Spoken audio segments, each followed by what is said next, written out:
en préliminaire à des conversations sur l'alexandrin qui peuvent paraître des sujets comme ça un peu capillaires, quoi.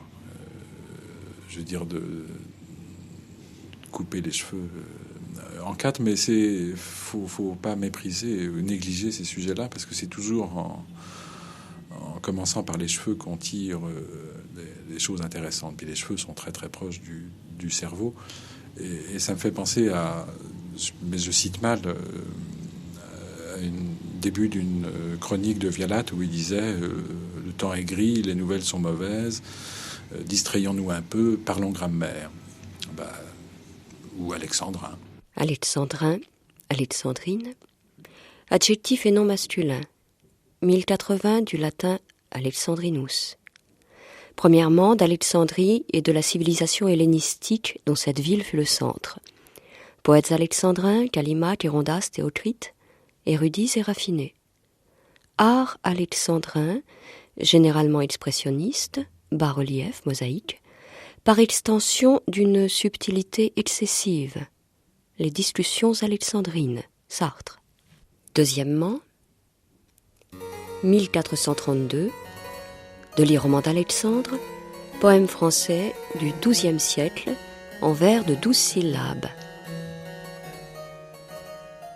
Bien, disons, c'est un nom qu'il a depuis très longtemps. Oui. On a donné des noms à d'autres vers à l'époque, au XVIe siècle ou à d'autres moments, mais en fait, le seul qui ait duré depuis qu'il a été désigné au XVe siècle dans les arts de rhétorique, lui est resté. Jacques Roubaud. En fait, l'alexandrin, donc, le nom de l'alexandrin lui a été donné à cause du roman d'Alexandre, roman d'Alexandre médiéval, et ensuite, quand il est réapparu au XVIe siècle, il est réapparu avec son nom. Ce qu'on peut dire en regardant les choses d'une façon un peu historique, c'est que l'alexandrin fait différer le français des autres langues romanes.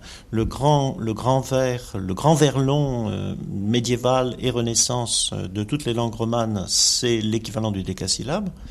Et en France, le décasyllabe a été supplanté par l'alexandrin au XVIe siècle. Donc s'il y a un phénomène particulier, il y a un relatif mystère, c'est là.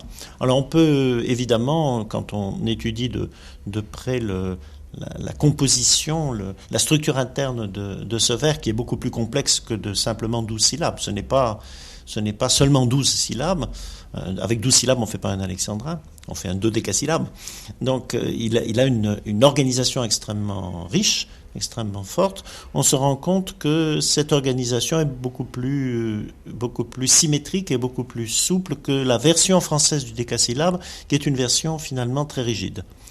Et dans sa grande époque, l'alexandrin des tragédies classiques, on a un vers qui a énormément d'éléments de symétrie et qui, d'une certaine façon, ressemble beaucoup à l'architecture versaillaise. Il y a ce même goût d'un équilibre complexe, mais très très fortement appuyé sur la symétrie. Et ça, c'est tout le contraire donc du vers italien, du vers espagnol et du décasyllabe français, ou même du vers anglais. Jean-Loup Rivière. Oui, c'est vraiment énigmatique cette prédominance de l'alexandrin, parce que dans d'autres traditions dramatiques, il y a eu des mélanges comme ça, enfin, notamment, je pense à Lope de Vega, où, bon là c'est majoritairement en octosyllabes, mais où l'écrivain, le poète, comme ça, suit un peu l'état nerveux, sinon névrotique de ces personnages. Et, par exemple, quand les hommes deviennent un peu pontifiants, le vers de 8 syllabes passe à 12 syllabes, enfin alexandrin. En réalité, en espagnol, c'est un endécasyllabe, mais qu'on peut rendre en français par qui a le sens ou la tonalité comme ça de l'alexandrin. Et quand les femmes deviennent un peu hystériques, là, de 8, on passe à 6 syllabes. Alors là, c'est un exemple comme ça, oui, de variation métrique selon l'état névrotique des personnages. Mais ça n'existe pas dans la littérature française. Donc il y a cette espèce de grande symétrie profonde liée à ce double 6, le mystère du double 6, et c'est indiscutablement quelque chose qui numériquement éveille un certain nombre d'échos des conceptions pythagoriciennes anciennes sur le nombre, puisque 6 est le nombre parfait, et donc il y a deux fois le 6, c'est le nombre parfait ayant dans un deuxième moment son propre écho. Et en plus, il faut bien voir que l'organisation de l'alexandrin, un alexandrin classique ne vient jamais tout seul. Avant Apollinaire, il n'y a pas d'alexandrin unique. Et donc, non seulement il vient tout seul, il vient par deux, mais non seulement il vient par deux, mais il vient par quatre, puisque les vers rimés doivent alterner. Et donc on a quand même quelque chose de fortement majestueux, qui est quelque chose qui a 48 syllabes. Et donc il n'y a pas, on pourrait dire, il n'y a pas de tragédie classique, on ne peut pas écrire une tragédie classique en moins de 4 vers. Ce qui m'a un peu frappé ces derniers temps, c'est que j'ai eu le sentiment de voir réapparaître beaucoup de mises en scène, enfin d'appels au théâtre classique dans les spectacles qui nous étaient proposés.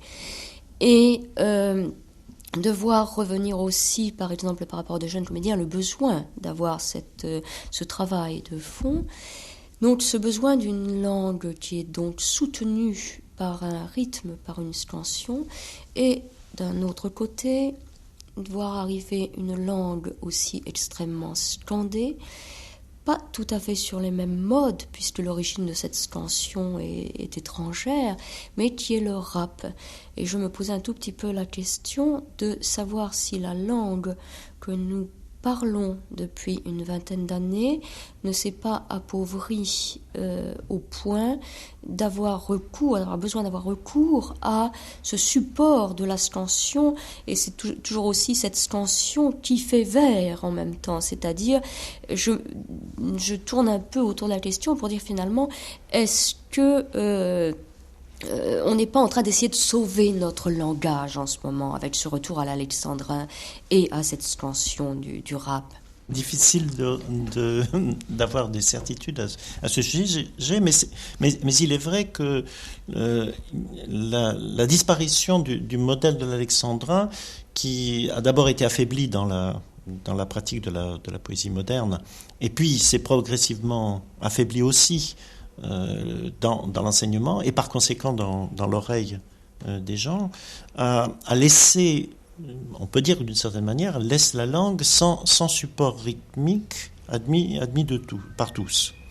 Donc il demeure comme une espèce de grand fantôme, et on a tendance, quand on veut faire appel donc aux grands sentiments ou au sentiment de l'intérêt, c'est ce que donne également la publicité, on voit réapparaître un petit peu comme des résurgences ces cadences traditionnelles, mais il n'y a rien qui a été substitué à cette cadence-là. Et il s'ensuit qu'une langue qui ne repose pas, qui n'est pas intimement liée sur une cadence portée par un rythme de vers, à mon avis, a des problèmes. Elle est en danger, je serais tout à fait d'accord avec votre diagnostic. Alors, le problème est de savoir si aller le chercher du côté de musique, par exemple, ou bien aller le chercher dans une espèce de retour à l'alexandrin, c'est véritablement la solution. Je n'en suis pas certain. Par ailleurs, dans ce que vous disiez antérieurement, c'est-à-dire l'espèce de besoin que ressentent un certain nombre de jeunes comédiens et de troupes de créer de nouveau un lien avec cette espèce de contrôle que représente le nombre, je crois que c'est aussi un phénomène de simple compréhension. Car si dans le théâtre classique, si on ne saisit pas réellement le système du vers, à la limite, on ne comprend plus ce qu'on dit. Le sens même du texte est fortement lié à la saisie de l'armature, et le passage d'une passion racinienne ne se comprend pas sans la froideur numérique. Si on n'a pas ça, on perd tout. L'ignorance et l'erreur, à ces naissantes pièces, en habit de marquis, en robe de Il y a probablement un lien très profond dans l'histoire de la langue entre le vers et la particularité du français à l'intérieur des langues romanes, qui est le jeu du muet. En fait, on peut voir d'une certaine façon que presque tout le système du vers français, et c'est particulièrement sensible dans l'alexandrin, est lié dans un jeu il y a un jeu très subtil sur le muet. Donc la chute de ce système amène aussi un déplacement de caractère déglinguant du système du muet dans la langue elle-même. Et ça, c'est extrêmement frappant. C'est une chose que j'ai remarqué, la tendance à la féminisation générale des finales dans le parler jeune, dans le parler des jeunes. J'ai mal au cœur heureux. On a ça de façon extrêmement frappante. Et je crois qu'il y a une sorte de déglingage, déglingage de la langue lié. Alors, est-ce que c'est lié, à mon avis, il ne faut pas prendre l'effet pour la cause. Je ne pense pas que c'est parce qu'on ne s'intéresse plus à l'alexandrin que la langue se déglingue. Il y a un lien entre les deux, mais c'est un lien compliqué. Il n'est pas certain que revenir à l'alexandrin permettra de changer. Les phénomènes linguistiques dépendent de choses plus vastes. Mais malgré tout, il y a certainement quelque chose là. Marie ? En cela, comme en tout, le ciel qui nous conduit, Racine, fait briller sa profonde sagesse. L'alexandrin est presque la matrice, qu'il ait été cassé ou qu'il ait été respecté. Et on joue beaucoup autour de lui, que ce soit en négation ou en absorption, j'ai envie de dire. C'est pour ça que je reviens un petit peu à l'histoire du joyau définitif, enfin de cette pierre de touche, finalement, de la langue française, qui est cette structure. Il me semble qu'en effet, le diagnostic que porte Mallarmé au moment où cette rupture, cette attaque contre le système du vers, on a touché au vers, dit-il, apparaît, ce diagnostic, crise de vers, la crise du vers, reste à peu près toujours valable et il n'y a pas eu de solution dans la destruction réellement. Les tentatives de tout le XXe siècle du vers libre n'ont pas amené à substituer un autre système de vers, ou l'absence de système non plus, au système qui était le système ancien. Et c'est un des éléments de la crise de la perception de la poésie, de la crise de la perception généralement de la littérature. Car il faut bien voir que pendant la grande période de l'alexandrin, et encore au XIXe siècle, il y a non seulement l'alexandrin est dans le vers, mais il est aussi dans la prose. J'ai un petit peu regardé ce qui se passait sur les expressions, donc toutes faites. Claude Duneton. Expression populaire.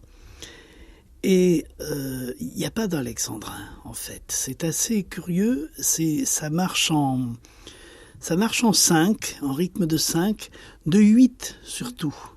Le 8 et l'octosyllabe est quand même un plus vieux fond en ce qui concerne la langue française.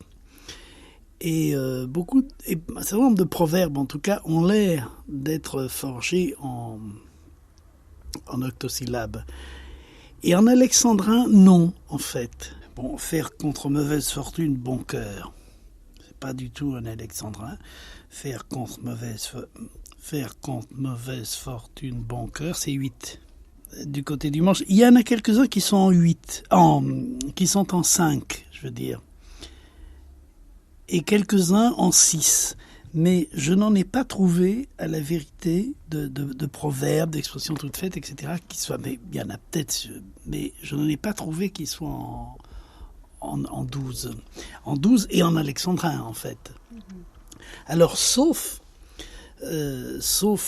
bien entendu, ceux qui sont eux-mêmes des vers devenus célèbres. Hein. La valeur n'attend pas le nombre des années. Et bon, rien ne sert de courir, il faut partir à point. Et alors là, c'est encore plus intéressant parce que c'est effectivement l'habit de fête tout à fait caractéristique. Parce que l'expression qui arrive souvent chez La Fontaine, il a fait une fable sur une expression, à partir d'une expression courante qui est, elle, du XVIe siècle, du début du XVIIe siècle. Et en fait, il a redonné du souffle à cette expression qui est restée. Il a tué l'expression d'origine, et parce que l'expression s'est transmise sous sa forme de son vers. Et c'est exactement ça qui s'est passé. C'est-à-dire que il a construit le lièvre et la tortue à partir de l'expression qu'on trouve avant lui. Il ne sert de rien de courir, il faut partir à temps. Voilà l'expression d'origine, c'est pas du tout un alexandrin. Et lui, il la concrétise, il lui donne sa musique, et il fait « rien ne sert de courir, il faut partir à point ». Et c'est sous cette forme, donc, apprêtée, enfin repeinte, là, que l'expression s'est transmise, en fait. C'est devenu un proverbe, comme ça. Alors, en tout cas, un type dans l'époque moderne, qui est un des grands chefs pour l'utilisation des alexandrins cachés, là, c'est Vialat. Bon, c'est bourré d'exemples. Il suffit de prendre une page d'un roman de Vialat pour y trouver plein d'alexandrins. Là, j'ai par exemple juste une phrase qui dit, c'est dans La Dame du Job, qui est un de ses romans. J'ai sa photographie dans un album gaufré avec un col marin en dentelle, ouvragé, des cheveux blonds, très bien peignés. J'essaie de casser volontairement. Hein. Et ces 1000 détails qui disent l'amour des mères et qui accentuent les crève-cœurs. Bon, c'est une très très belle phrase. Mais en plus d'être une très belle phrase sur la nostalgie et sur les choses comme ça, on peut la mettre en allant à la ligne. J'ai sa photographie dans un album gaufré, virgule à la ligne, avec un col marin en dentelle ouvragée, et là ça rime même. Des cheveux blonds très bien peignés, 8, donc on a 12, 12, 8. Et ces 1000 détails qui disent l'amour des mères, c'est 12. Et qui accentuent les crève-cœurs, 8. C'est-à-dire que cette phrase est faite de 2 fois 12, 2 alexandrins qui riment, qui assonnent entre eux, gaufrés et ouvragés, plus 8, plus 12, plus 8. Le slogan le plus connu de 1968 est un peu plus qu'une rupture dans le 6. C'est un jeu métrique sur l'alexandrin. En effet, ça se voit très, très simplement, ce n'est qu'un début, continuons le combat. Si vous le coupez, ce n'est qu'un début, continuons le combat. 6, et continuons le combat, ça va faire 12, mais il ne le prononçait pas comme ça. Donc on peut faire l'analyse de ce slogan, et c'est indiscutablement un jeu de dérision, destruction et dépendance par rapport à l'alexandrin. Il y a les deux. Et je vais maintenant vous poser une question. Quel est l'alexandrin qui vous vient le premier à la tête ? Le jour n'est pas plus pur que le fond de mon cœur.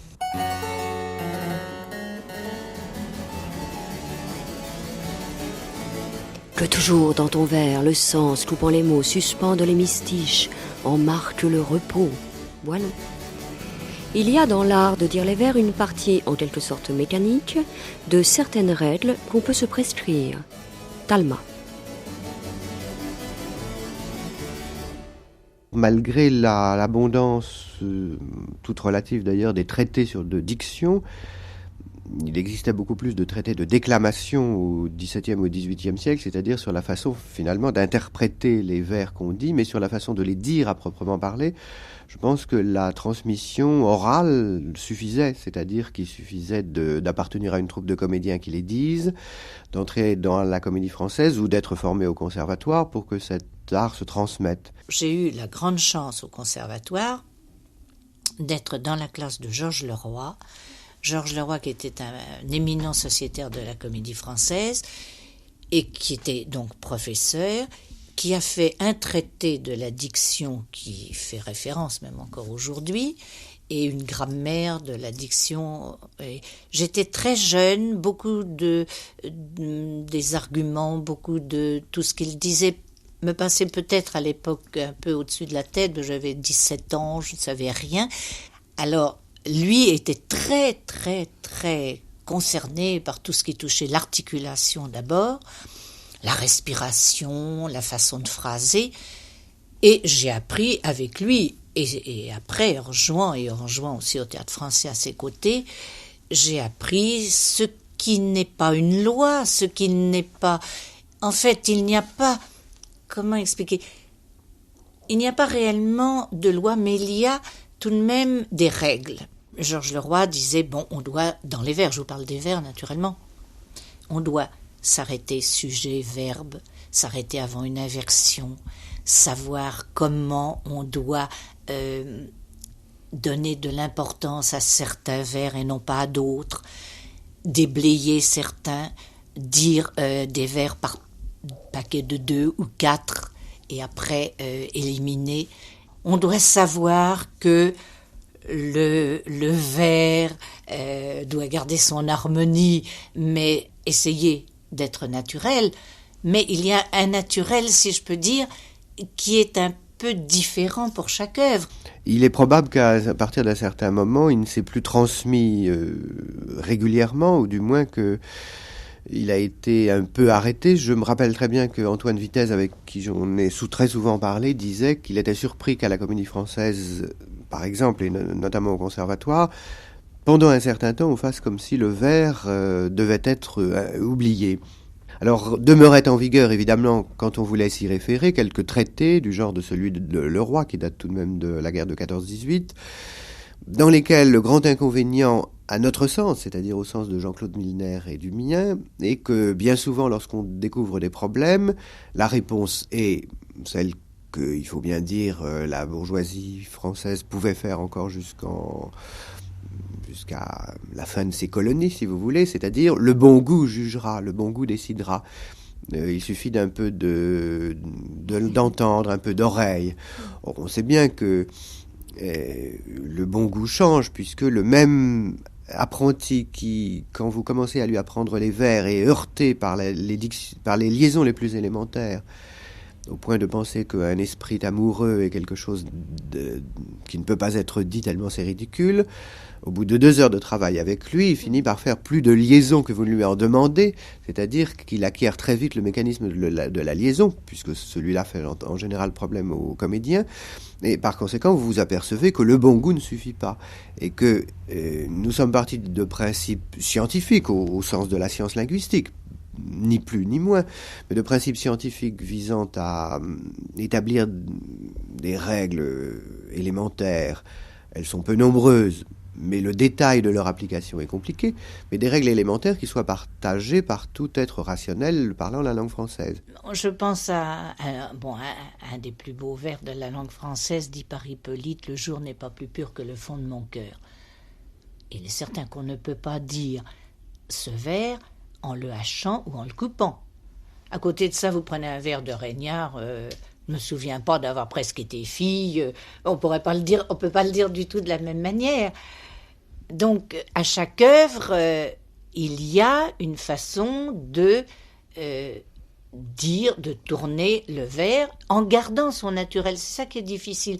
Même dans la tragédie, de garder, de ne pas prendre un ton pompeux, récitatif, de ne pas chanter. J'ai connu une époque où des artistes de la Comédie Française chantaient le vers. Bon, bah oui, alors c'était très beau quelquefois, et puis c'était un petit peu trop pompeux. Et puis d'autres, il y a des modes aussi. On subit aussi l'environnement de son époque, mais il faut tout de même garder certaines règles. Un Fernand Ledoux, un Jean de Bucourt apportaient énormément de naturel dans leur jeu, mais étaient tout de même respectueux non seulement du texte, mais du vers et de la manière de le dire. Je sais que Fernand Ledoux était contre les liaisons, mais s'il ne faisait pas de liaison, ou s'il n'en faisait pas faire à ses élèves, il faisait prendre la légère respiration qui permettait d'éviter l'hiatus. Et à côté de ça, un homme de grand talent comme Henri Roland, qui était professeur aussi au Conservatoire et au Centre, j'étais étonnée, je l'entendais faire une liaison que Georges Leroy refusait, et même le Littré. Il faisait une liaison avec l'S de toujours. Or, Leroy préconisait, et Littré aussi, que quand 2 consonnes se suivent, R et T, ou T et R et S, ou T, de faire la liaison avec l'avant-dernière consonne. On ne dit pas toujours ZA, mais toujours A. On ne dit pas de part en part, mais de part en part. Voilà. L'une des particularités du français qui est très étrange, par rapport aux langues qui nous entourent, c'est-à-dire par rapport à l'anglais, l'allemand, l'espagnol, l'italien, le portugais par exemple, c'est que l'accent porte sur la dernière syllabe, c'est-à-dire l'accent tonique porte sur la dernière syllabe, toujours de ce groupe de mots et non pas du mot séparé. Alors, c'est-à-dire, je ne vais pas ouvrir un dictionnaire français pour trouver éléphant accentué sur fan, parce que quand je dis l'éléphant blanc, tout d'un coup l'accent est passé sur blanc. Quand je dis l'éléphant blanc d'Afrique, il est passé sur fric, puisque le E muet tombe. Quand je dis le grand éléphant blanc d'Afrique, c'est la même chose. C'est un phénomène très connu, on l'appelle la désaccentuation. Dans les traités courants, vous lisez qu'on dit un lieutenant accent sur nan, un colonel accent sur nel, mais vous ne dites pas un lieutenant-colonel, vous dites un lieutenant-colonel, et l'accent qui était sur nan a disparu. Si bien que, si vous voulez, les règles de l'E muet, d'une part, les règles de la liaison d'autre part, et les règles de l'accentuation forment tout un système qui porte sur ce que nous appelons le mot phonologique et le groupe de mots. Alors si on ne tient pas compte du groupe phonologique, du groupe de mots tel qu'il est, on se perd parce qu'on ne sait pas si on doit faire la liaison ou pas, si on doit élider ou compter le E muet ou pas, et on ne sait pas où est-ce qu'on doit mettre l'accent. Alors maintenant on passe à la difficulté suivante, c'est que Jean-Claude Milner, dans un article, a posé comme thèse, qui me semble fondée, que le mot phonologique, que le vers alexandrin de 12 pieds est à lui seul un mot phonologique aussi. Ce qui veut dire que les E muets, les règles de l'E muet vont valoir pour le vers tout ensemble, que les règles de la liaison vont valoir pour le vers tout ensemble, ce qui veut dire qu'on va faire toutes les liaisons à l'intérieur du vers, et que l'accentuation va valoir aussi pour le mot phonologique tout ensemble, à ceci près que, ici, on va le diviser en deux hémistiches. Bon, et puis que, comme ça fait des creux, on va retrouver, si vous voulez, d'autres accents éventuels. Alors vous obtenez immédiatement une contradiction, qui est que un vers alexandrin, ça a 12 pieds. Un mot phonologique de la langue, ça n'en a pas beaucoup. Je dis... Le chat mange la souris, par exemple. J'ai le chat, premier mot phonologique, ça fait 2 syllabes. Mange la souris, 1, 2, 3, 4 quand je parle couramment. Ou mange la souris, 1, 2, 3, 4, 5 quand je parle de façon un peu plus tenue. Mais ce qui fait, en général, les mots phonologiques dans la langue française ont 2 syllabes, 3 syllabes, 4 syllabes, 5 syllabes, mais pas beaucoup plus. Ce qui fait que l'alexandrin va pouvoir combiner beaucoup de mots phonologiques de la langue. Je pense d'ailleurs que c'est une des raisons pour lesquelles il s'est établi lentement au cours des siècles comme le vers le plus adéquat à renfermer en lui la plus grande quantité de combinaisons possibles de la prose ou de la langue parlée. Vous savez, la chanson de Roland est écrite encore en décasyllabes, ce qui fait 1, 2, 3, 4, 1, 2, 3, 4, 5, 6, 1, 2, 3, 4, 1, 2, 3, 4, 5, 6. Avec l'alexandrin, vous pouvez avoir 1, 2, 3, 4, 5, 6, 7, 8, 9, 10, 11, 12, mais ça peut être 1, 2, 3, 4, 5, 6, 1, 2, 3, 4, 5, 6, 1, 2, 3, 4, 5, 6, 1, 2, 3, 4, 5, 6, 1, 2, 3, 4, 5, 6, je prends tous les cas possibles. Donc vous avez toutes sortes de combinaisons à l'intérieur du 12, qui font que vous pouvez y faire entrer toutes sortes de formules de la langue finalement très prosaïques. Ce qui lui donne ce caractère de prose que, par exemple, les commentateurs du XVIIe siècle signalaient. D'Aubignac et Corneille dit « Puisque les vers alexandrins sont censés être au théâtre l'équivalent de la prose, cependant que les stances seraient au théâtre l'équivalent des vers. » C'est un peu comme le récitatif et l'aria, si vous voulez, à l'opéra.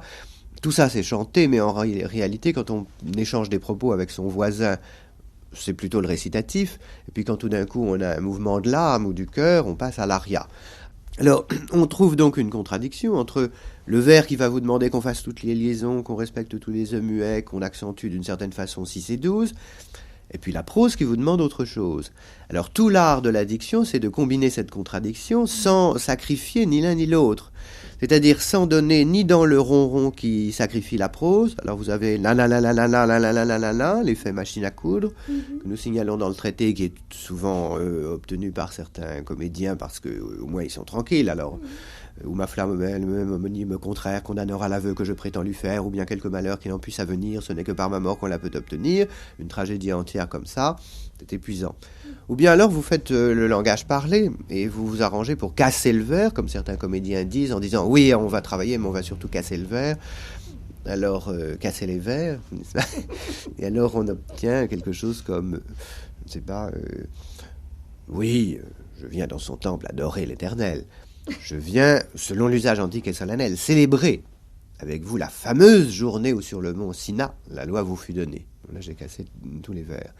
Alors, à chaque fois, il faudra faire des stratégie des monnayages, des espèces de compromis, si vous voulez, entre la langue et le vers, de telle façon qu'il est évident qu'un nœud muet que le vers demande, mais que la langue aurait tendance à supprimer ou à atténuer, sera moins important qu'un nœud muet que les deux demandent.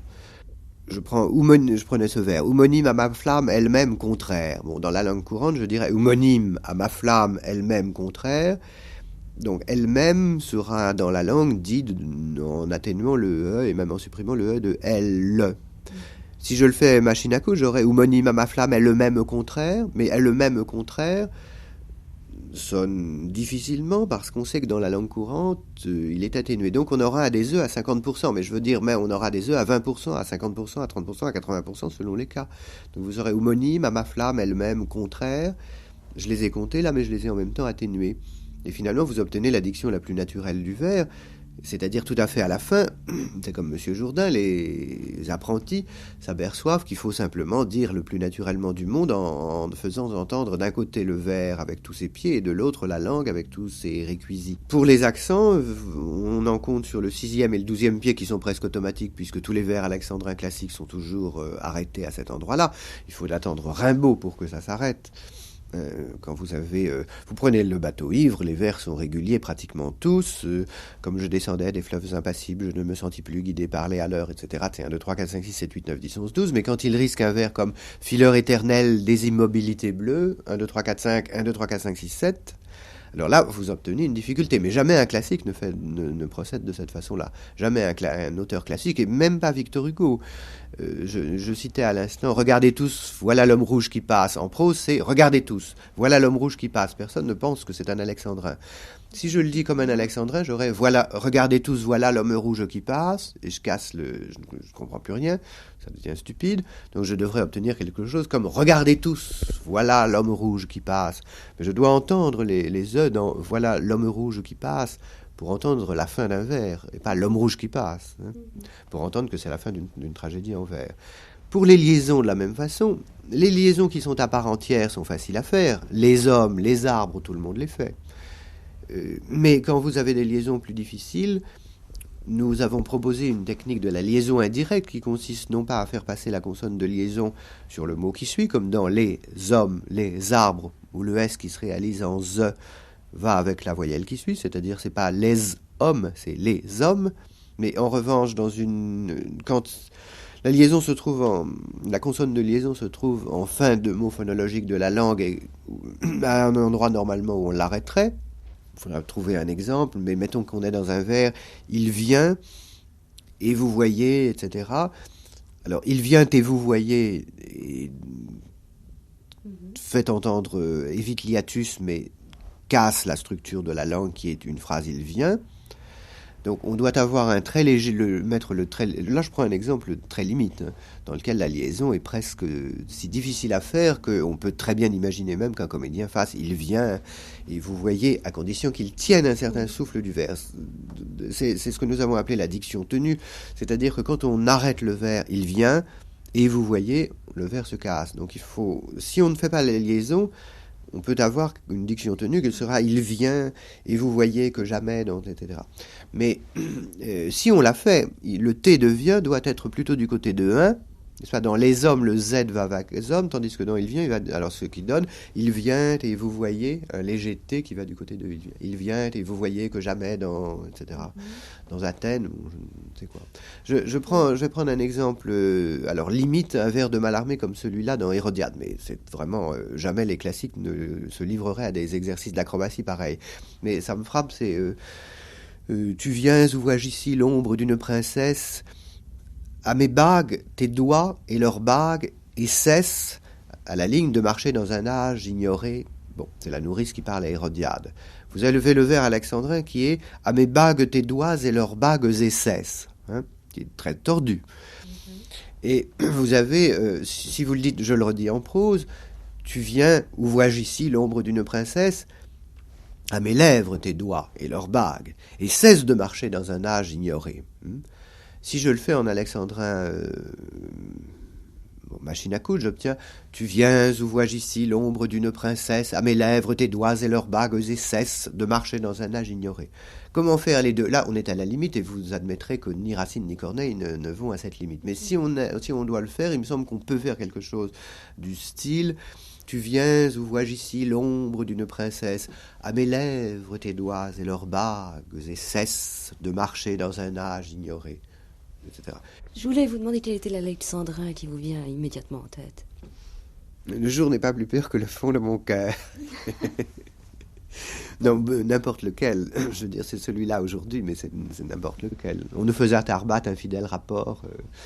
J'en apprenais beaucoup quand j'étais jeune, petit, et j'en sais encore beaucoup par cœur, mais je dois dire que c'est un plaisir pour les comédiens assez vite, une fois qu'ils nagent dedans, des pataugés là-dedans, il y a un certain bonheur qui leur vient assez vite.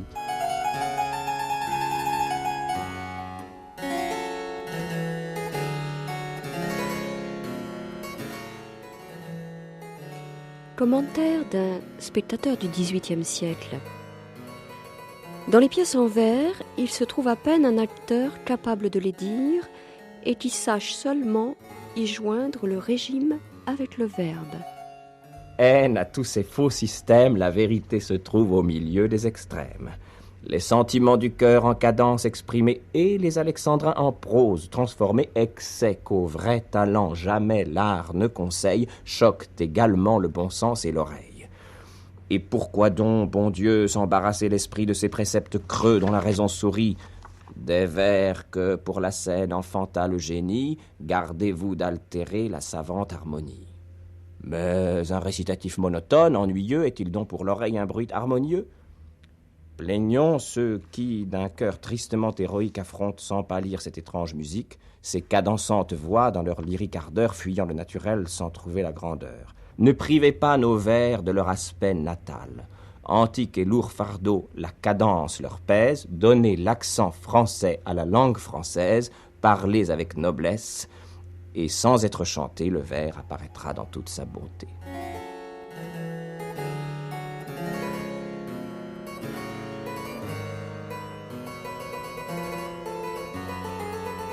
Étrangement, il y a très peu, y compris dans les textes que je connais, comme le Danter, on parle très peu des problèmes de liaison, de compte des pieds. Il ne faut pas dérober ni la rime ni la mesure, on dit, mais c'est pas tellement plus précis que ça. Le problème des liaisons est très peu traité. Alors qu'il me paraît préoccupant aujourd'hui, et le problème, évidemment, de la diérèse, d'arriver quand même à trouver son nombre, de compter les sons dans le vers. Ça, ils insistent très peu là-dessus, ça devait être une espèce de lieu commun, à mon avis, ça ne posait pas problème, semble-t-il, et d'ailleurs, quand on entend les enregistrements anciens, du début du siècle, les acteurs élident d'une façon qui me paraît insupportable aujourd'hui.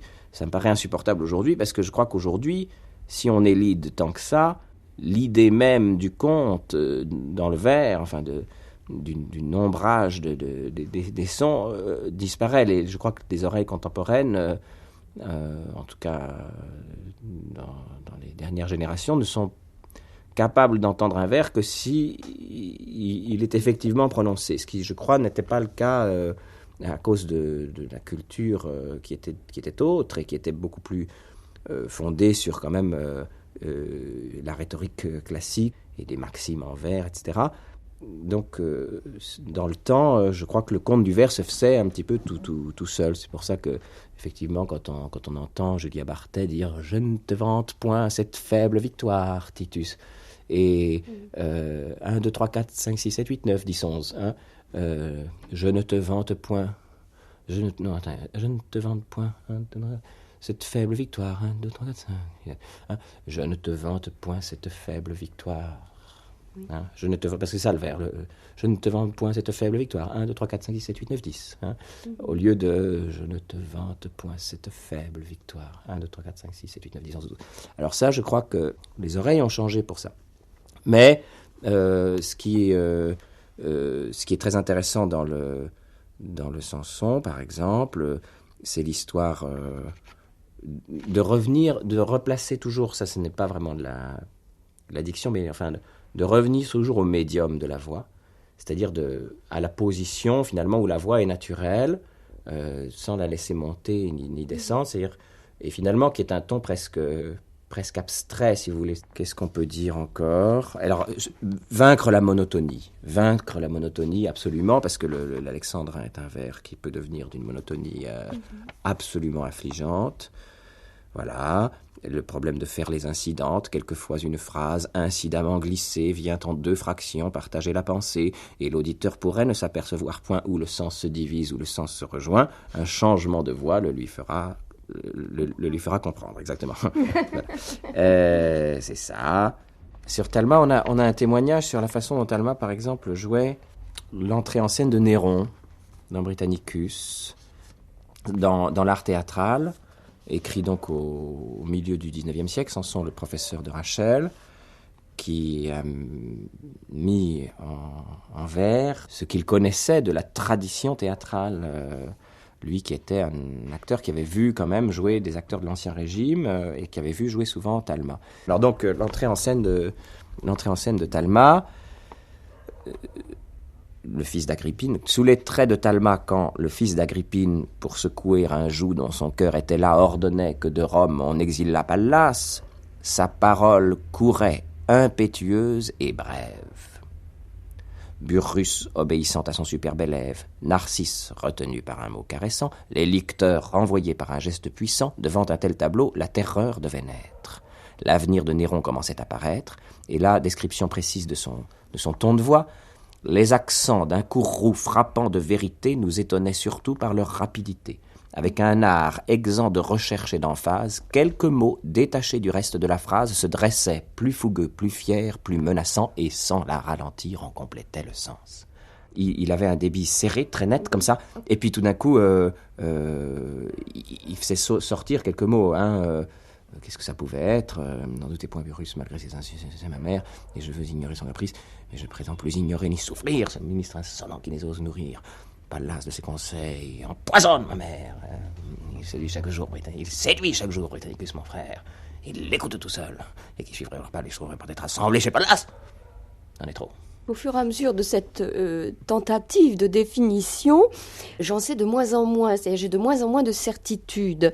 Et ce que j'apprends en fin un petit peu de parcours, c'est finalement qu'il n'y a pas d'affirmation nette à donner, une fois les bases posées. Mais quand vous dites liberté, si on reprend notre exemple de ces des vers de Phèdre, enfin, cette espèce d'échelle qui fait qu'on dirait que mettons dans Phèdre par exemple, il y a des vers qui sont une matière sans beauté propre, enfin, qui ne doivent pas être, qui sont une sorte de déjection de fonctionnalité pure, et d'autres qui sont de l'ordre du lyrisme. Le problème, c'est le critère de discernement, en fait. C'est-à-dire que ça, c'est un, qu'est-ce que vous voulez, finalement, c'est un art. C'est un art, c'est-à-dire qu'on ne peut pas dire... je la vois voilà, bien. oui. Alors, on peut quand même un petit peu le tracer extérieurement, et c'est ce que fait, par exemple... C'est ce que fait la Rive dans son cours de déclamation, ça c'est assez intéressant, au début du 19e, donc, il fait, je ne sais pas s'il y a cette scène de Phèdre, enfin bon, là je tombe sur le début de Néron, il décrit les rôles avec les tons de voix qu'il faut pour chaque vers, alors... Néron, vivement et d'un ton absolu. Vous pouvez imaginer tout ce que vous voulez. Bon, vivement, c'est assez clair, mais d'un ton absolu. N'en doutez point, Burrus. Malgré ses injustices, changement d'intonation. C'est ma mère. Et je veux ignorer ses caprices. Relevez le ton. Mais je ne prétends plus ignorer ni souffrir le ministre insolent. Et c'est souligné, insolent, hein. qui les ose nourrir. Reprendre le vers d'un ton moins haut. Pallas de ses conseils empoisonne ma mère. Il séduit chaque jour Britannicus mon frère. Il l'écoute tout seul. Il y a marqué lui seul, mais c'est tout seul. Changer d'intonation. Et qui suivrait leurs pas les trouverait peut-être assemblés chez Pallas. Le ton de l'humeur. C'en est trop. De tous deux, il faut que je l'écarte, d'un ton imposant. Pour la dernière fois qu'il s'éloigne, qu'il parte. Le ton impératif. Nuance entre le ton imposant et un ton impératif est assez difficile à définir. Mais enfin, je le veux, je l'ordonne, et que la fin du jour ne le retrouve pas dans Rome ou dans ma cour. Allez, cet ordre importe au salut de l'Empire. Changement d'intonation, et le ton du commandement au dernier hémistiche. Vous, Narcisse, approchez, et vous, qu'on se retire.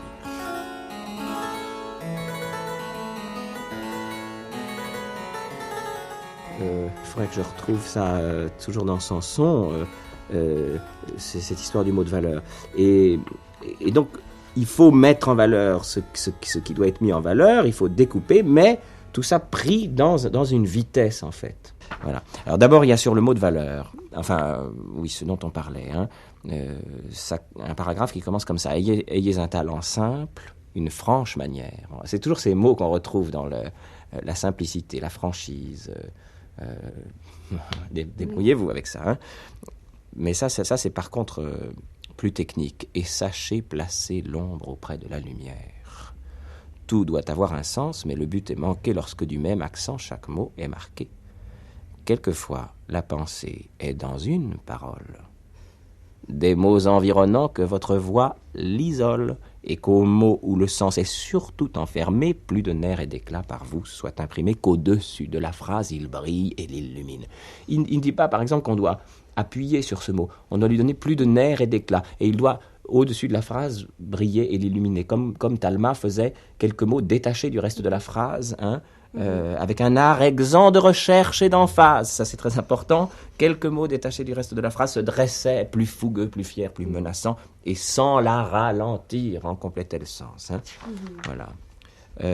Et puis alors sur la querelle, le vers doit-il être déclamé ou pas, Donc on trouve déjà dans Danter, il n'est pas de question, dit Danter, qui ait peut-être été plus débattu dans l'histoire du théâtre français, etc. Voilà. C'est alors Samson fait la synthèse du problème de cette façon-là. Trop souvent, à l'oreille, un antique travers impose la mesure et le rythme du vers. Et des alexandrins sur la scène tragique, on entend retentir la cadence emphatique. Le ciel en soit loué, nous dit un esprit faux, qui toujours en beauté érige les défauts.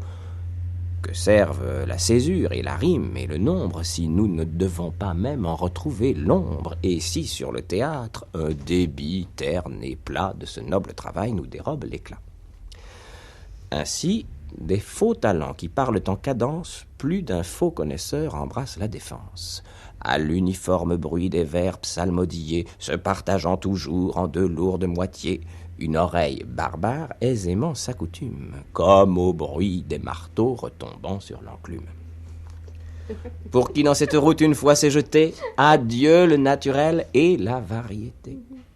Sous une mélopée insipide, éternelle, l'inflexion s'efface, et le sens avec elle. Baron fut un modèle en des genres divers, ce grand acteur jamais n'a cadencé les vers, et le couvreur, trop tôt ravi à Melpomène, a parlé comme lui sur la tragique scène. L'élève de Molière a-t-il jamais pensé qu'Achille pût avoir un courroux cadencé, que le Cid en chantant dut venger une injure, ou le second César pardonner en mesure? En lui, la grandeur simple eut un fidèle amant, et dans un rôle noble, il parlait noblement. C'est dans la vérité qu'il puisait l'art de dire. Déclamer est un mot qu'il eût voulu proscrire, et ses lèvres, dit-on, rarement prononçaient ce mot dont sa raison et son goût s'offensaient. Et alors, je repense toujours à cette réflexion de Barthes du départ, où il trouve que, par exemple, c'était la représentation de Phèdre avec Alain Cuny, et il trouve que Alain Cuny est tout à fait le héros, enfin, dans la mesure où il ne détaille pas le vers, et que là, Barthes analyse le détail du vers un petit peu comme ce que fait la Rive, avec un mot qui sort insolent souligné, comme une interprétation bourgeoise. et que Alain Cuny, qui donne des masses de vers et qui semble progresser par paliers, correspondrait davantage au côté relation de l'homme et de Dieu qui serait dans Racine, et non pas drame bourgeois que lui voit arriver chez Racine. Donc tout ça, finalement, est sujet à un air du temps, j'ai envie de dire. C'est-à-dire que un moment d'humanité va réagir à un certain aspect aussi, et donc l'exprimer d'une certaine manière.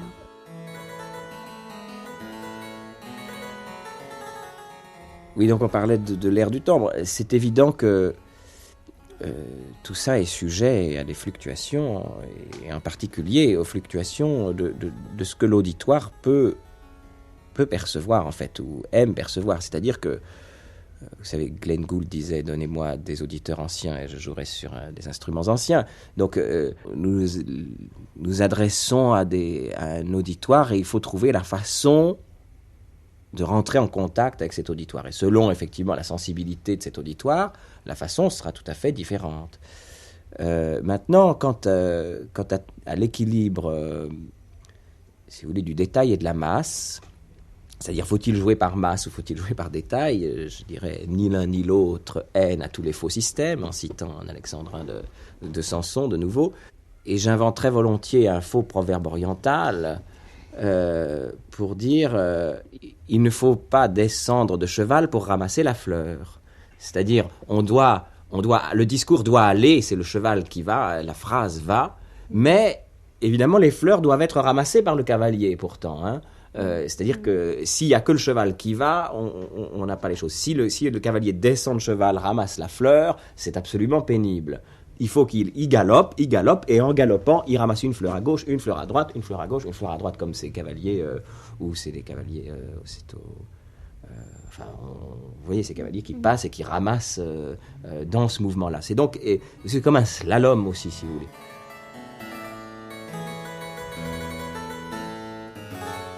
Pour conclure, je voulais vous demander quel était l'alexandrin qui vous viendrait à l'esprit. C'est vraiment une question,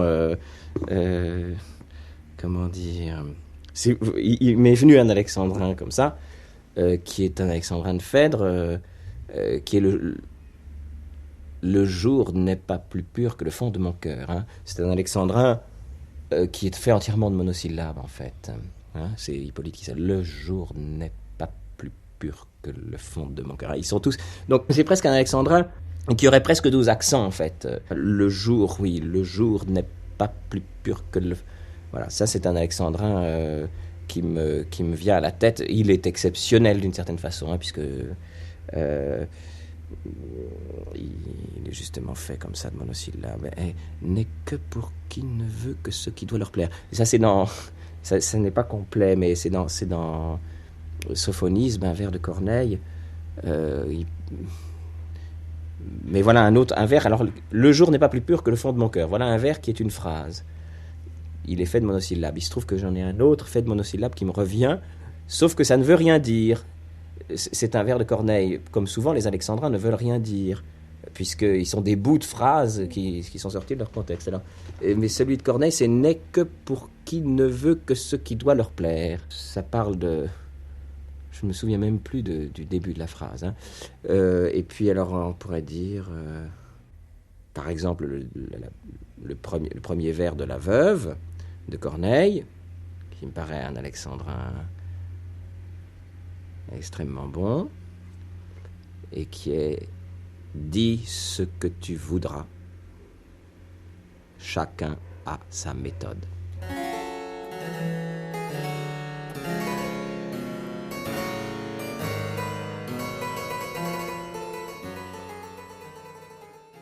Les fidèles à l'alexandrin, notre hexamètre, dessertent intérieurement ce mécanisme rigide et puéril de sa mesure.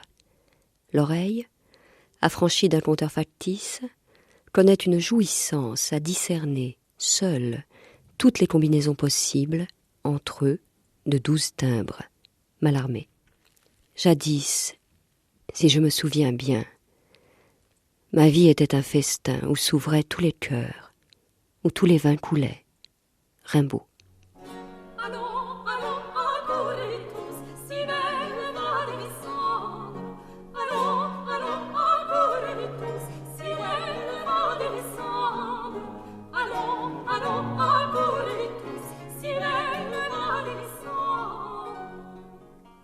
nous devons être, en tant que comédiens, aujourd'hui, ceux qui donnent l'exemple d'un plaisir à parler. Plaisir qui doit être contagieux. Moi, je n'ai absolument rien contre le rock ou les chanteurs à la mode, qui, même français, chantent parfois en anglais. J'ai rien contre pourquoi ? Parce que je vois bien que dans ce passage à la langue anglaise, lorsqu'il s'agit de prendre du plaisir, il y a justement passage au plaisir de la langue. Mais je trouve grave et désolant que pour prendre du plaisir à la langue, nous soyons obligés souvent de passer à la langue anglaise. Notre langue peut donner des plaisirs similaires, au moins aussi intenses, différents de nature, l'un n'excluant pas l'autre, mais nous en sommes à avoir perdu ça, à ne plus goûter, à ne plus goûter physiquement les sonorités, les accentuations, les possibilités sonores de notre langue qui est en train de devenir une langue sans jouissance.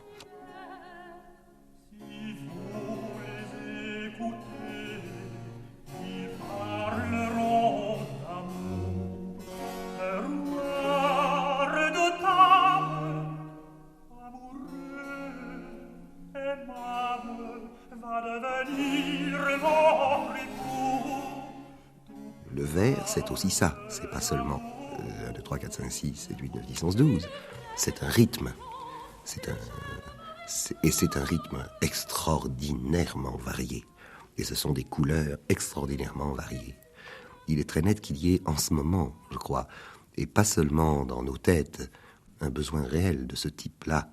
Et moi, j'ajouterais toujours, en revenant à ce théâtre que j'aime, c'est que, je dirais, grâce à la forme de l'alexandrin ou à toute autre forme versifiée d'ailleurs, mais l'alexandrin c'est notre théâtre en vers et il est immense, beaucoup plus large, beaucoup plus divers dans ses genres qu'on ne le pense encore aujourd'hui.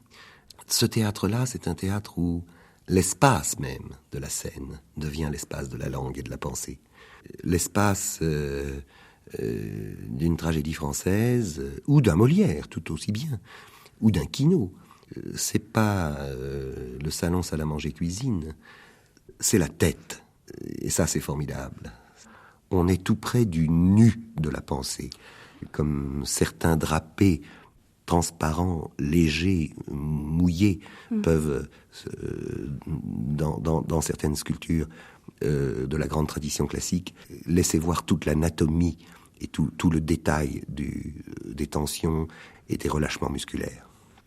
Et je n'ai pu vous voir, parfaite créature, sans admirer en vous l'auteur de la nature et d'une ardente amour, sentir mon cœur atteint au plus beau des portraits, où lui-même il s'est peint.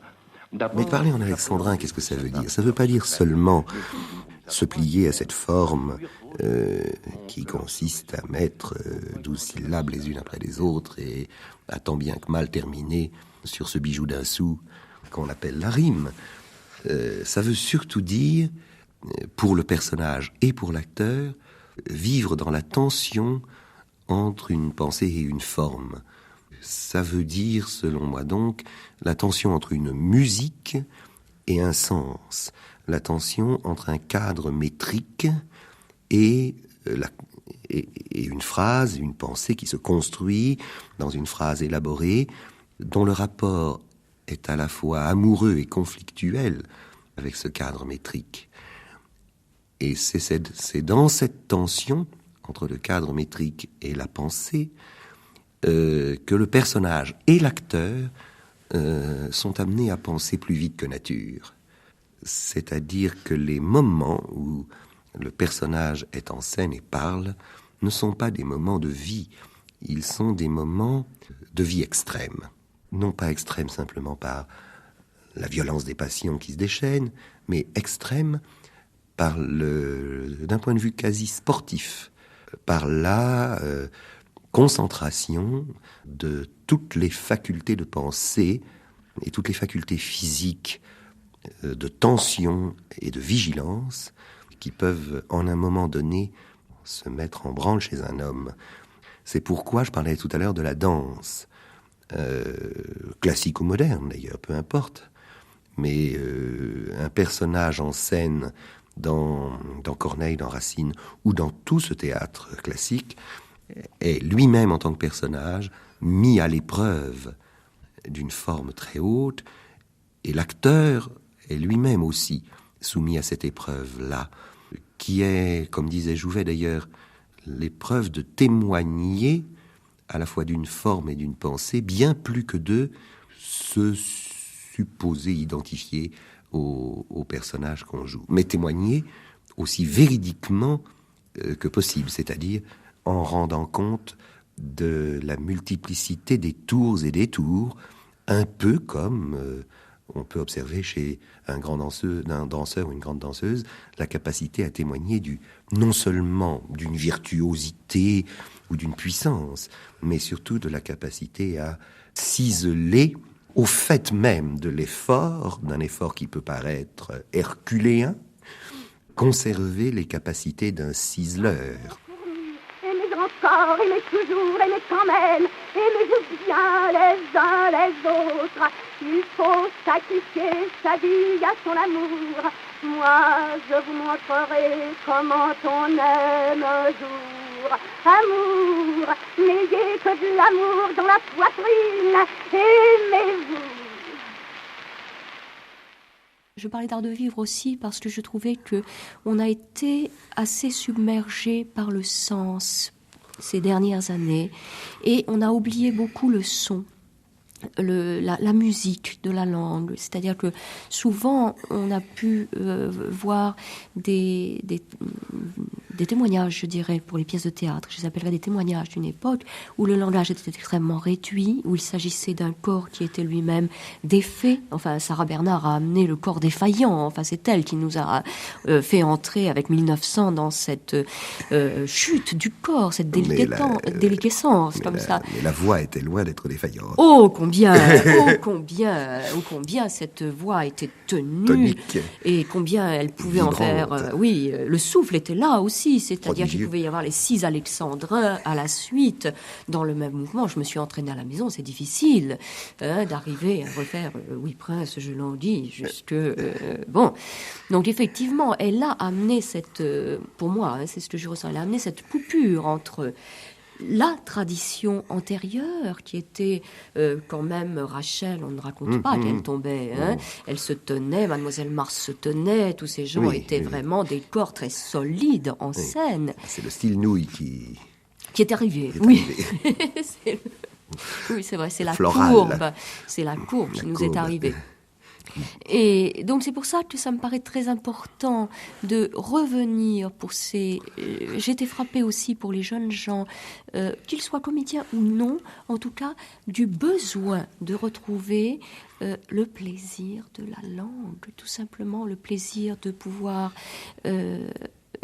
déplacer un adjectif, de ne pas avoir simplement verbe, sujet, complément d'un coup, et comme ça se passe très souvent, extrêmement réduit, mais de faire l'irréparable outrage, et on déplace un peu, et je trouve que c'est un instrument ludique. Tout à fait. Ludique, et comme vous disiez aussi, corporel, car c'est l'une des choses qui est si merveilleuse dans un théâtre en vers, c'est qu'il est prodigieusement physique.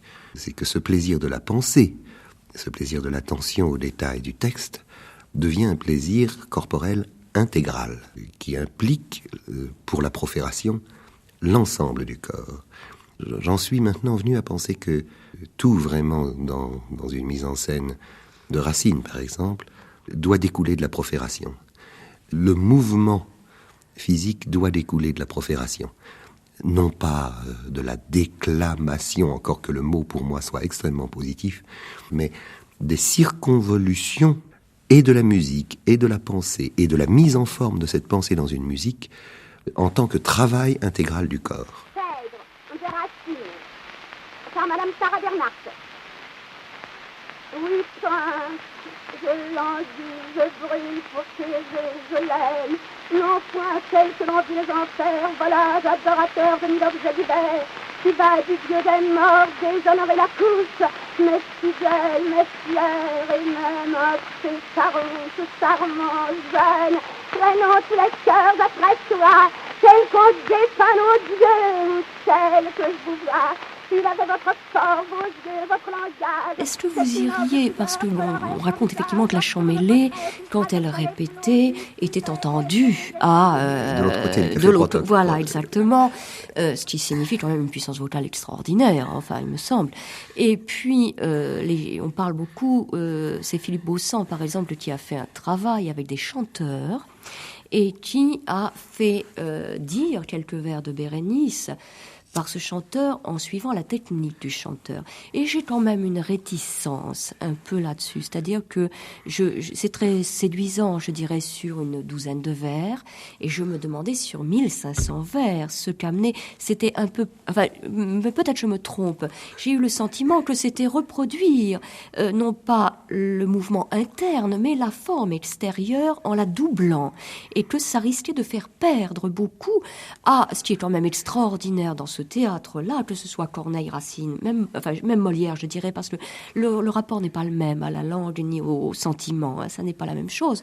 Mais ce sont quand même chaque fois des prises de position vitales. Corneille et Racine, c'est vraiment l'existence qui est en jeu par la parole. Or, si cette parole, qui est déjà très tenue par la forme de l'alexandrin, est encore doublée par une forme pseudo-musicale extérieure, je dirais, et non plus de la musique de la langue, j'ai un doute. Je suis absolument d'accord avec ce que vous dites, et il faut s'entendre sur le mot musique. La musique, c'est la musique de la langue, et je dirais c'est la musique de la pensée. C'est la musique de la langue en tant qu'elle aide à la pensée. Si l'on verse dans une pure forme musicale, d'abord on est, je crois, à l'opposé même de ce qu'a fait un Lully, qui n'était pas dans une pure forme musicale, qui, avec Quinault, et vraiment c'est important que ce soit un tandem qui soit à l'origine de notre tragédie lyrique, et non pas un seul homme. C'est important parce que c'est représentatif de cette tension dont je parlais là, de la tension entre l'enjeu de pensée, l'enjeu vital de chaque scène et sa mise en forme. Il me semble essentiel que le comédien se sache, lorsqu'il est dans ce théâtre, se sache sur un fil tendu avec un balancier en main, et que les deux boules qui se trouvent aux deux bouts du balancier soit strictement équilibré, et ceci à tout instant, ou plus exactement non pas équilibré en équilibre, mais que le comédien avançant dans l'instant de la représentation, c'est là encore qu'on est près de la tauromachie. Je veux dire, ça ne se règle pas une fois pour toutes, même si on fait un travail de détail forcené. Dans l'instant même de la représentation, veille à ne verser ni du côté de la pure musique, ni du côté de la pure impulsion d'identification au personnage dans une méconnaissance de la forme. C'est cette tension-là qui est génératrice du théâtre tel que, je crois, c'est toute l'époque classique l'a entendu, c'est-à-dire, je reviens un peu à mon propos de tout à l'heure, c'est-à-dire non pas à un miroir de la vie, même s'ils emploient le mot miroir, ce n'est pas dans le sens où nous l'emploierions aujourd'hui. N'oublions pas que le quatrième mur est toujours ouvert et qu'il n'y a pas de quatrième mur dans ce théâtre.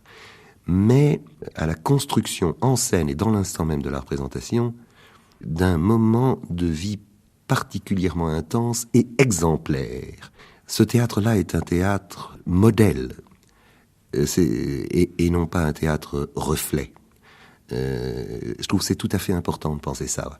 Que le théâtre, bien sûr, peut-être, il a, dans certains de ses genres, dans certaines de ses applications, cette fonction du reflet de ce qu'est la vie. Mais il a une autre fonction.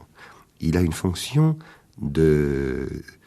de définition de ce que devrait être la vie. Non pas pour être bien vécue, non pas une définition morale de ce qu'elle devrait être, mais une définition qui est de l'ordre de l'intensité de plaisir qui peut être pris à bien connaître dans ses multiples aspects contradictoires, les passions dont on est agité, les situations dans lesquelles on se trouve pris, et à les mettre au clair tout en les vivant.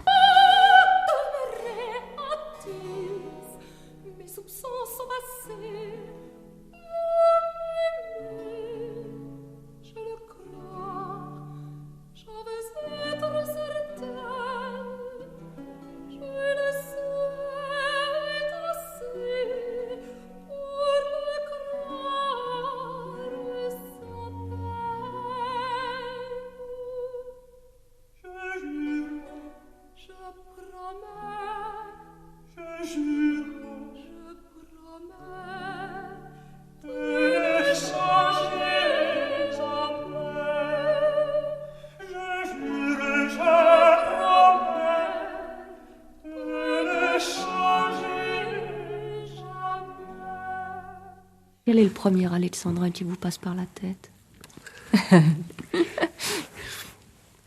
Il m'en passerait deux par la tête.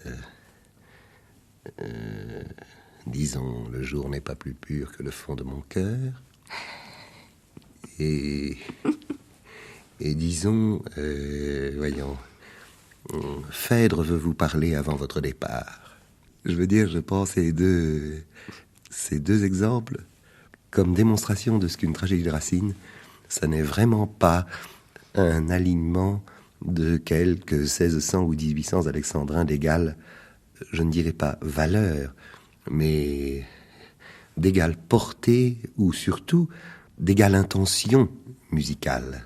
Le flirt avec la pure musique et le flirt avec la pure prose sont les deux extrêmes entre lesquels il bouge constamment.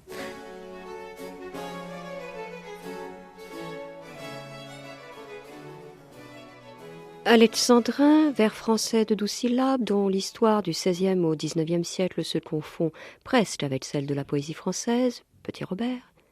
Alexandrin, abolit bibelot d'inanité sonore, Mallarmé.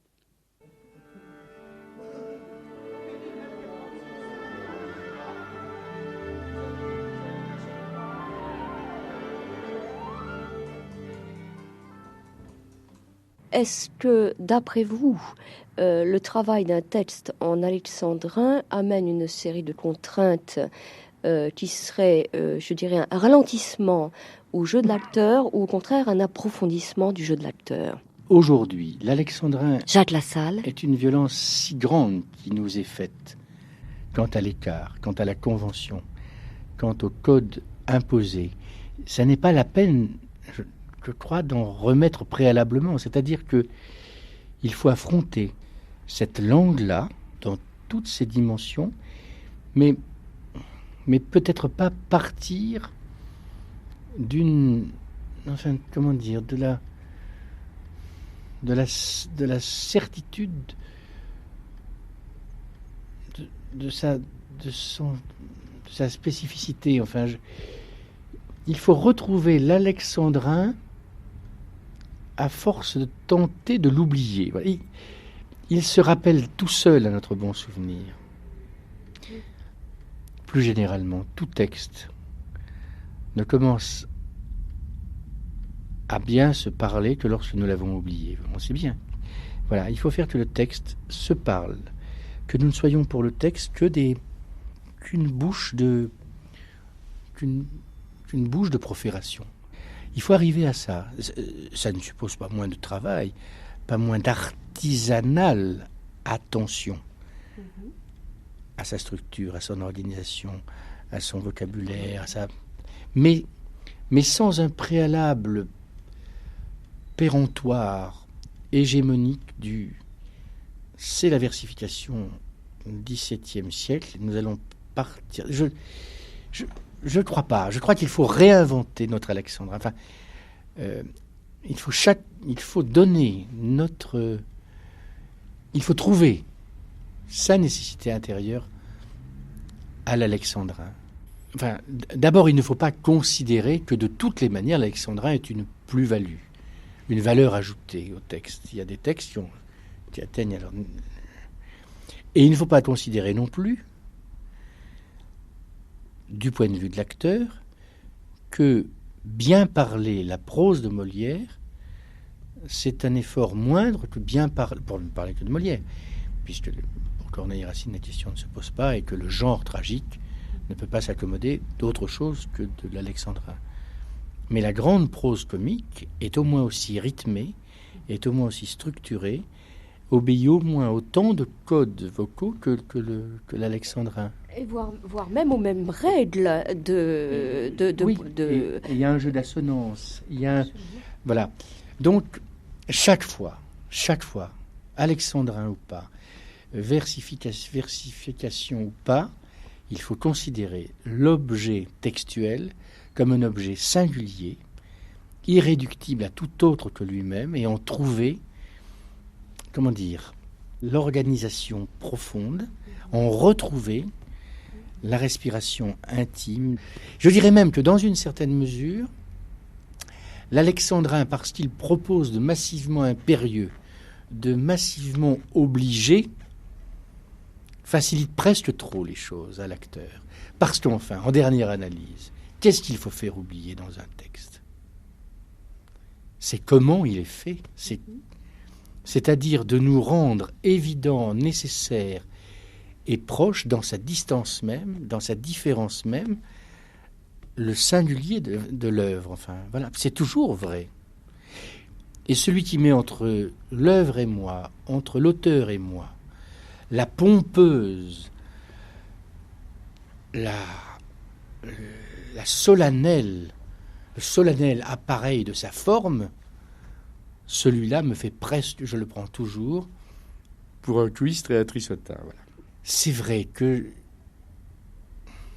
qu'il n'y a rien de plus émouvant, de plus bouleversant au théâtre et ailleurs qu'une forme complexe, extraordinairement raffinée, extraordinairement savante, s'approche de nous dans la modestie même d'une forme simple, d'une forme essentielle. Je dis pas d'une forme, je dis pas élémentaire, mais d'une forme simple, d'une forme proche, d'une forme. Vous voyez.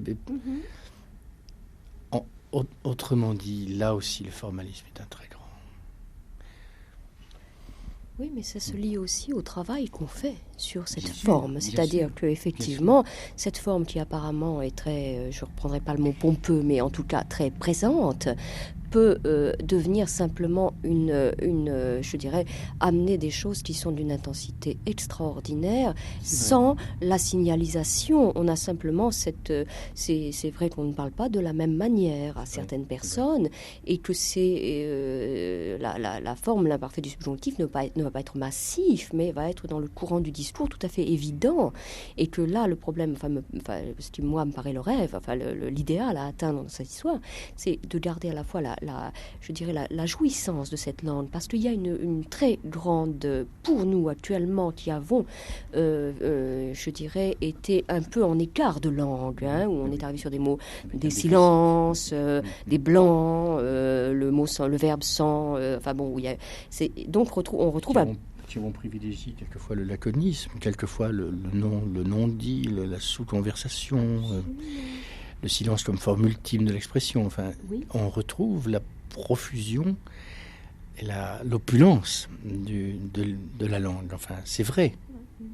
Mais, vous savez, le jeune acteur qui se préparait au conservatoire avec la terrible soupçon d'une scolarité inutile et académique comme ça, j'oscillais entre deux. D'un côté, je me rappelle une répétitrice qui relayait une tradition de la déclamation française. Donc, un texte, c'était un crayon, et une bonne quinzaine de signes par vers.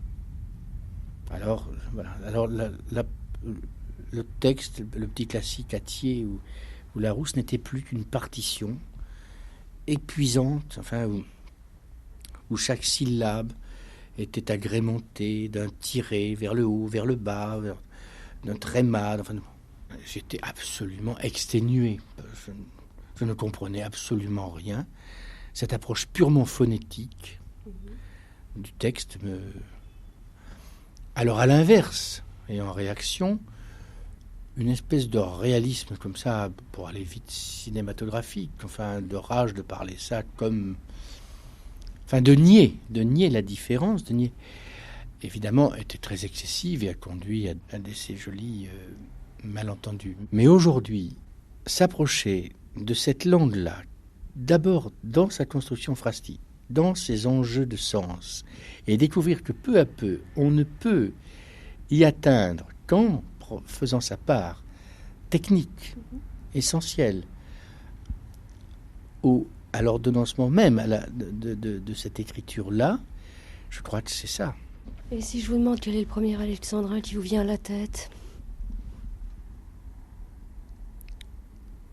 Là, j'ai toujours admiré ces gens qui savent immédiatement vous dire...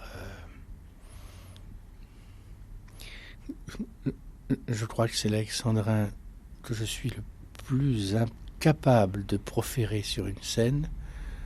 Je crois que c'est l'alexandrin initial d'Abner dans Athalie. Oui, je viens dans son temple adorer l'Éternel. Oui, je viens dans son temple adorer l'Éternel.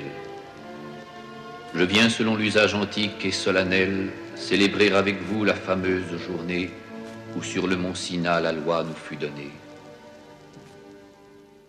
On est dans un état aujourd'hui où... Jean-Loup Rivière. Au fond, il n'y a pas de tradition de diction de l'alexandrin. Et c'est très difficile c'est difficile et facile en même temps, mais c'est un peu délicat de s'interroger là-dessus. Pourquoi est-ce qu'il y a pas de tradition? Et notamment la Comédie Française qui a la réputation d'être le lieu même de la tradition. Et je suis convaincu que des tas de gens imaginent que on se transmet comme ça de génération en génération la bonne manière, ou la vraie manière, ou la manière juste de dire les vers. Or, c'est pas du tout le cas. Alors, je crois que c'est un petit peu lié à l'histoire de la place de ce vers dans l'histoire de la dramaturgie, enfin de l'écriture dramatique, où après les grandes pièces du classicisme, Racine, Corneille, l'alexandrin devient presque le moyen de parler au théâtre, pas tellement dans la comédie, mais essentiellement dans la tragédie. Ça n'est presque plus, disons, une contrainte métrique, une contrainte donnée à la langue, mais simplement la manière de parler. Ça n'est plus un maître, c'est une langue, quoi. Et quand au XVIIIe, au XIXe siècle, tout le monde écrit en vers, ça n'est pas du tout par, disons, le plus souvent souci poétique, mais c'est parce que c'est comme ça qu'on parle, tout simplement, comme en France, on parle en français, et en Espagne, on parle en espagnol, et bien au théâtre, on parle en alexandrin. Donc il y a une espèce de naturalisation du vers. Le vers devient une nature, une autre nature pour ces êtres particuliers que sont les poètes dramatiques et les acteurs qui interprètent les œuvres des poètes dramatiques. Et en se naturalisant, le vers, je dirais, s'incorpore ou se devient presque comme un organe du corps. C'est-à-dire un organe mais qui fonctionne tout seul. On n'a pas besoin de faire attention à son cœur pour que le cœur fonctionne. Et bien, je dirais que pour l'acteur ou pour le poète, le vers, c'est un peu comme un organe du corps. Si bien qu'on arrive devant une sorte de paradoxe. C'est quelque chose, 12 syllabes comme contrainte poétique, c'est absolument un code dont on suit les prescriptions. Et en même temps, c'est devenu, dans l'histoire de la poésie dramatique, c'est devenu une nature, quoi. Donc on est vraiment dans une paradoxe qui a une tension, je crois, très, très, très forte, mais qui renvoie en même temps au paradoxe essentiel du théâtre, qui est le monde et qui n'est pas le monde, qui représente le monde, mais qui est pur artifice, quoi. Donc avec la naturalisation du vers, au fond, c'est une sorte d'écho poétique ou d'écho rythmique à la nature profonde du théâtre, d'être une sorte d'intermédiaire entre le monde et l'imagination, entre la nature, le naturel et l'artifice. Ce qui explique que, pour la diction d'Alexandrin, on est si souvent balancé entre eux, pour le dire comme ça un peu grossièrement, entre une version parlée, une version chantée, que depuis quelques siècles on s'étripe. On s'étripe gentiment sur les modes de diction entre le parler et le chanter. Je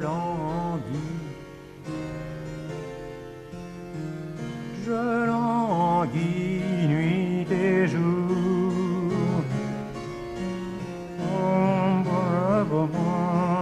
et mon mal est extrême. Vous disiez aussi que le fait que l'alexandrin nous semble naturel, c'est une chose culturelle, effectivement, mais c'est ça la chose intéressante, c'est que c'est de la culture devenue de la nature, quoi.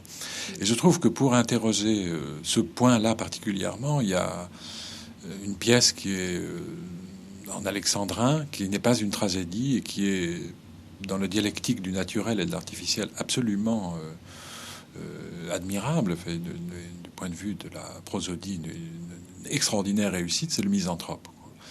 On est devant un point de réussite géniale, à proprement parler, entre le naturel et le codé, quoi, dans le Misanthrope.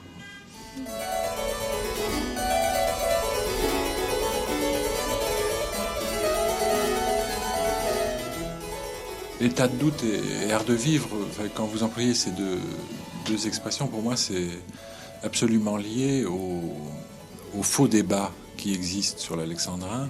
Et je disais faux débat, mais en un sens absolument essentiel, fondamental, et débat qui doit être maintenu dans sa fausseté. Et ce faux débat, c'est celui entre le naturel et l'artificiel. La chose absolument fascinante dans l'histoire du théâtre, en général, puis dans l'histoire de la déclamation, de la diction aussi, c'est qu'au fond, toutes les avancées se font au nom du naturel. C'est-à-dire, il arrive un moment où quelqu'un dit, alors toute la manière dont on procède est absolument compassée, que surcodée, artificielle, artificieuse, etc. Il faut retrouver le naturel. Ce qu'on retrouve, c'est absolument pas le naturel, c'est un autre code. Mais poser le problème de cette manière-là, c'est un moyen d'avancer. Et ce qui me paraît très énigmatique, c'est pourquoi est-ce que c'est l'alexandrin qui a eu ce succès-là dans la poésie et dans la poésie dramatique aussi. Alors ça, moi, ça me fascine tout à fait. Enfin, je ne me l'explique pas autrement que par cette histoire de maître devenu corporel, quoi.